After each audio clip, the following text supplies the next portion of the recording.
Ikaw pa rin ang unang idol ko.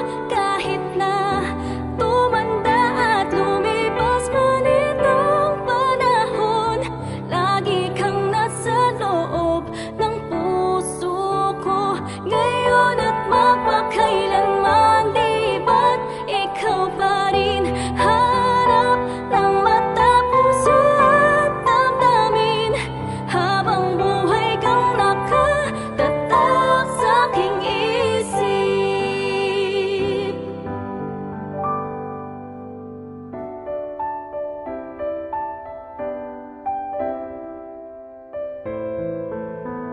Arjen. Oh why, bakit ganito?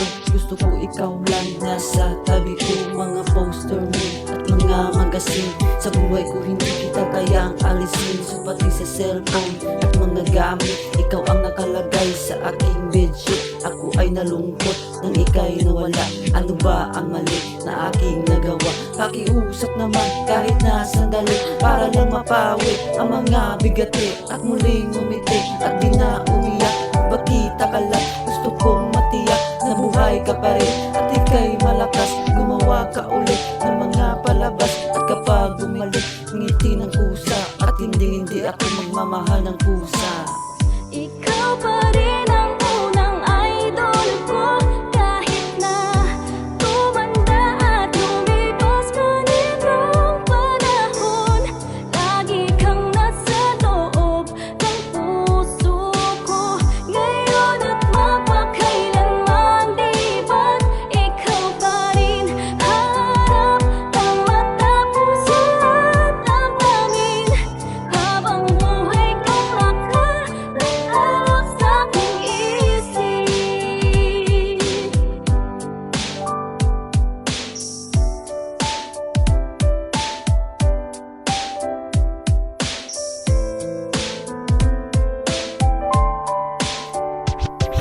Lumipas ang mga taon na nanatili kang pangarap. Nais kong libutin ang mundo para ka lang mahanap, sapagkat hindi sapat makita ka na sa larawan. Gusto ko ay kasama ka, handa ko nang iwanan ng lahat ng kayamanan, pati giit ko.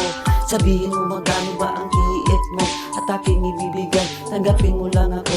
Okay lang sa akin kahit alipinin mo ako. Sabi ng ama ko, nabubuwang ako. Sabi ng ina ko, di ka raw totoo. Isa kang kwento, binigyan ng buhay, pero sa mundong ito, di ka raw tunay. Isa kang nilikha para lang sa bata, kaya pala ikaw ay di tumatanda. Pero kahit ganito, sana ay tandaan, gusto ko maging katulad mo, Batman.